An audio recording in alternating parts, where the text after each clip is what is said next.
माननीय प्रधानमंत्री जी नमस्कार। मैं श्वेता कुमारी केंद्रीय विद्यालय पतरातू की 10वीं की छात्रा हूँ। मैं आपसे एक प्रश्न करना चाहती हूँ। मेरी पढ़ाई में प्रोडक्टिविटी रात के समय अधिक होती है, पर सब मुझे दिन में पढ़ने को बोलते हैं। मैं क्या करूँ? धन्यवाद। धन्यवाद श्वेता। आदरणीय प्रधानमंत्री जी, नमो ऐप के माध्यम से प्राप्त प्रश्न जिसमें राघव जोशी के सामने एक अजीब सी दुविधा है। माँ बाप हमेशा कहते हैं पहले पढ़ाई करो फिर खेल कूद करो, लेकिन उन्हें लगता है कि खेलने कूदने के बाद पढ़ाई करते हैं तो उन्हें चीजें बेहतर तरीके से समझ में आती हैं। कृपया राघव एवं श्वेता के साथ साथ उन जैसे कई विद्यार्थियों को समझाएं कि वे ऐसा क्या करें कि उनकी प्रोडक्टिविटी श्रेष्ठतम हो। हम सबकी दुविधा का समाधान करने की कृपा करें। माननीय प्रधानमंत्री जी। ये बात सही है कि हर कोई चाहता है कि उसके समय का सदुपयोग हो, जिस काम के लिए समय लगाया है उसका उतना ही उसको लाभ मिले। और ये अच्छी सोच है और ये आवश्यक भी सोच है कि हमें हमेशा जागृत रूप से प्रयास करना चाहिए कि क्या मैं जो समय लगा रहा हूं, मैं जो समय खपा रहा हूं, उसका मुझे आउटकम मिलता है कि नहीं मिलता है। आउटपुट तो दिखेगा, आउटकम नहीं दिखेगा।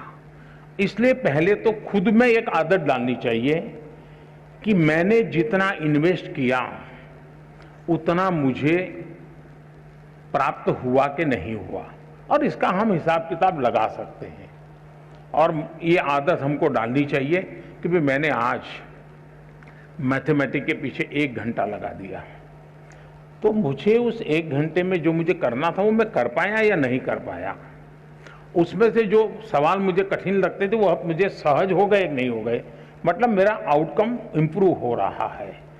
ये हमें एनालिसिस करने की आदत डालनी चाहिए। बहुत कम लोगों को एनालिसिस की आदत होती है। वो एक के बाद एक पूरा करते ही जाते हैं, करते ही जाते हैं, करते ही जाते हैं, और बाद में पता ही नहीं रहता कि अरे वो जरा ज्यादा ध्यान देने की जरूरत थी, उसको मैंने ज्यादा ध्यान देने की जरूरत नहीं थी। कभी कभी क्या होता है, हमारे अपने टाइम टेबल में जो सबसे सरल है, जो सबसे प्रिय है, हम घूम फिर करके उसी में घुस जाते हैं। मन करता है चलो इसी को कर ले, क्यों? आनंद आता है। और उसके कारण जो कम पसंद है, थोड़ा कठिन है, उससे बचने की कोशिश करते हैं। आपने देखा होगा हमारा बॉडी जो है ना, वो बॉडी शब्द मेरा अच्छा नहीं है लेकिन सरलता के लिए बता देता हूं। कभी कभी लगता है हमारा बॉडी चीटर है। आप तय करें मुझे ऐसे बैठना है, आपको पता ही नहीं होगा कैसे ऐसे हो जाते हो, पता ही नहीं होता है। मतलब आपके साथ आपका बॉडी चीटिंग करता है। आपने मन से तय किया कि मुझे ऐसे ही बैठना है, लेकिन थोड़ी देर में ढीले हो जाते हो, हाथ पैर, यानी जो ओरिजिनल स्वभाव है वहां बॉडी आपको ढल जाती है। फिर जागरूक होकर के ऐसे कर लोगे, फिर हो जाते हो। मतलब ये बॉडी जैसे चीटर है ना, वैसे मन भी चीटिंग करता है कभी कभी, और इसलिए हमें इस चीटिंग से बचना चाहिए। हमारा मन हमारा चीटर नहीं बनना चाहिए। वो कैसे बन जाता है कि जो चीज मन को पसंद है हम उसी पे चले जाते हैं। हमें जो जरूरी है, महात्मा गांधी जी श्रेय और प्रेय की बात करते थे। जो चीज श्रेयस्कर है और जो चीज प्रिय है, व्यक्ति श्रेयस्कर के बजाय प्रिय की तरफ चला जाता है।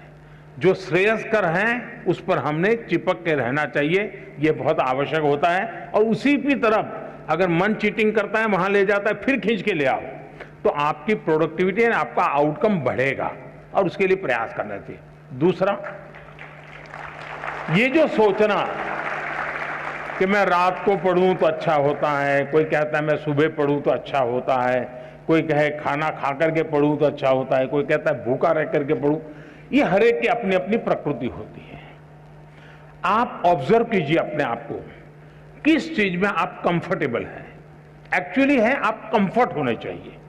अगर आप कंफर्ट नहीं है उस परिषद से, बैठने से, उठने से, तो आप शायद उसको नहीं कर। और कुछ लोग ऐसे होते हैं कि एक ही प्रकार की जगह होगी तब नींद आएगी उसको।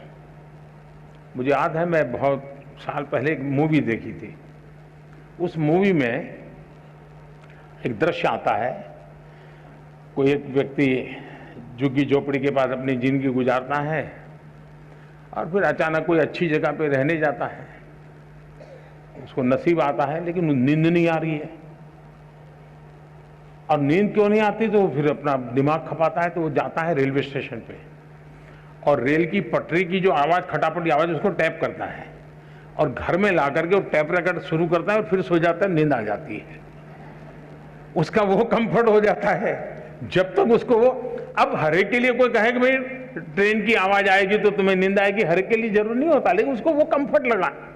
मैं समझता हूं कि हमें भी पता होना चाहिए, इसका प्रेशर बिल्कुल मत रखिए।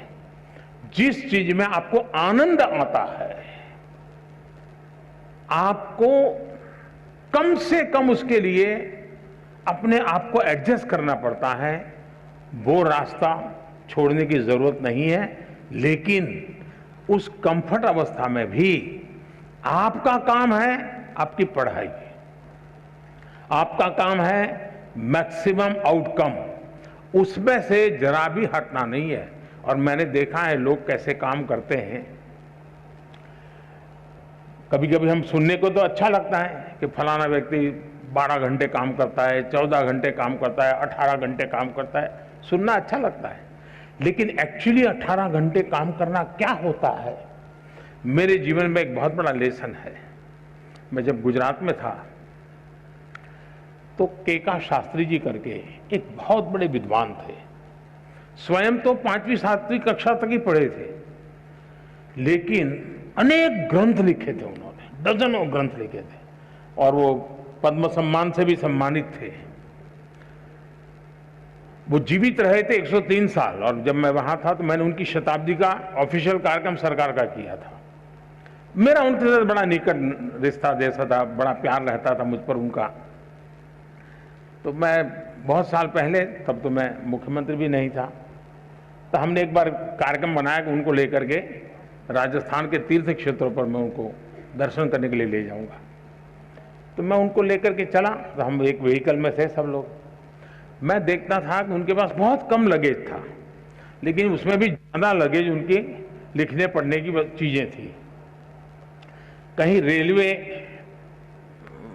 का क्रॉसिंग आता था तो बंद हो जाता था, रुक जाना पड़ता था जब तक ट्रेन पारित नहीं होती, वो दरवाजा खुलता नहीं था, आगे बढ़ते नहीं थे।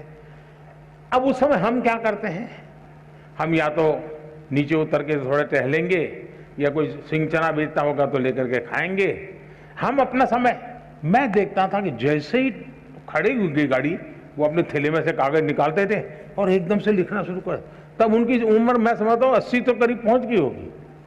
यानी समय का कैसे उपयोग करना, आउटकम किसको कहते हैं, मैं इतनी बारीकी से उनको देख रहा था। और शायद तीर्थ यात्रा के समय में रिलैक्स रहना, घूमना फिरना, देखना, बातें, सारा बाजू में अपना काम करते ही रहना, किसी भी परिस्थिति में करते रहना, मैं समझता हूं ये बहुत आवश्यक होता है। जीवन में इसे बहुत कुछ मिलता है।